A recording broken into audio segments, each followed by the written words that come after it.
Hello বন্ধুরা, তোমরা সবাই ভালো আছো তো? আজকে আমি একটা গল্প বলবো। গল্পের নাম আখের ফল। শিয়াল পণ্ডিত আখ খেতে বড় ভালোবাসে, তাই সে রোজ আখ খেতে যায়। একদিন সে আখের খেতে ঢুকে একটা ভীমরুলে চাক দেখতে পেল। ভীমরুলে চাক সে আগে কখনো দেখেনি। সে মনে করলো ওটা বুঝি আখের ফল। শিয়াল কিনা পণ্ডিত মানুষ, তাই সে আখকে বলে ইক্ষু, ক্ষেতকে বলে ক্ষেত্র, লাঠিকে বলে দণ্ড। ভীমরুলের চাক দেখে সে বলল, আহা, ইক্ষু কি চমৎকার ফল, খেতে না জানি কতই মিষ্টি হবে।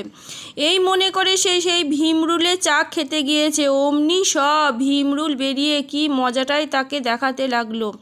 শিয়াল তো প্রাণের ভয়ে খালি ছোটে আর বলে, ইক্ষুর ক্ষেত্রে আর যাব না। খানিক বাদে ভীমরুলগুলো তাকে ছেড়ে দিল।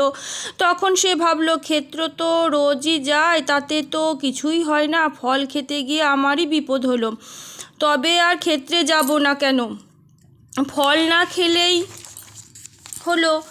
এই ভেবে সে বলতে লাগলো, যদি ইক্ষুর ক্ষেত্রে যাব, ইক্ষুর ফল আর খাবো না। দুদিন সে খালি এই কথাই বলল। তারপর যখন বেদনা একটু কমে এলো, তখন সে ভাবলো, ওই ফলটার ভিতর পোকা ছিল, তারাই আমাকে কামড়েছে। আগে যদি ফলটাতে নাড়া দিতাম, তবে পোকাগুলো বেরিয়ে যেত, তারপর ফল খেতে কোনোই কষ্ট হতো না। আহা, সে ফল খেতে না জানি কতই মিষ্টি, তবে আর ফল খাবো না কেন, খাবার আগে পোকা তাড়িয়ে দিলেই হবে। এই ভেবে সে বলতে লাগলো, যদি ইক্ষুর ফল খাবো, আগে দণ্ড দিয়ে নাড়া দেব। বলতে বলতে আখের খেতে গিয়ে সে তো লাঠি দিয়ে নাড়া দিয়েছে।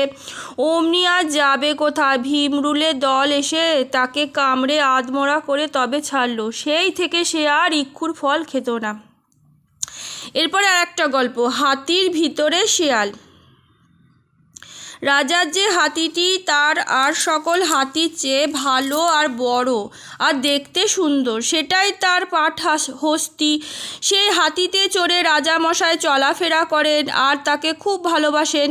একদিন রাজার পাটহস্তি মরে গেল। রাজা অনেকক্ষণ ভারী দুঃখ করলেন, শেষে বললেন, ওটাকে ফেলে দিয়ে এসো। তখন সেই হাতির পায়ে বড় বড় দড়ি বেঁধে 500 লোক টেনে তাকে মাঠে ফেলে দিয়ে এলো। সেই মাঠের কাছে এক শিয়াল থাকতো। সে অনেক দিন পেট ভরে খেতে পায়নি। মাঠে মরা হাতি দেখতে পেয়ে সে খুব খুশি হয়ে এসে তাকে খেতে আরম্ভ করলো। তার এতই খিদে হয়েছিল যে খেতে খেতে সে হাতির পেটের ভেতর ঢুকে গেল। তবুও তার খাওয়া শেষ হলো না। এমনি করে 2 দিন চলে গেল।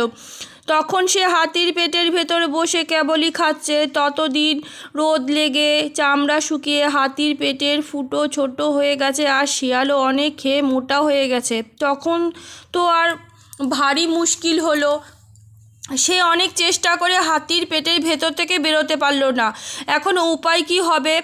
এমন সময় 3 জন চাষি সেখানে দিয়ে যাচ্ছিল। তাদের দেখতে পেয়ে শিয়ালের মাথায় এক ফন্দি জোগালো।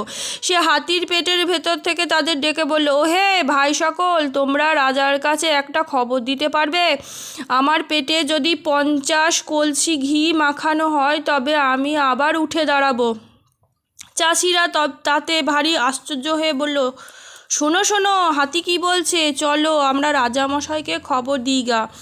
তারা তখনই রাজার কাছে ছুটে গিয়ে বলল, রাজামশাই, আপনার সেই মরা হাতি বলছে যে তার পেটে 50 কলসি ঘি মাখালে সে আবার উঠে দাঁড়াবে। শিগগিরই 50 কলসি ঘি পাঠিয়ে দেন।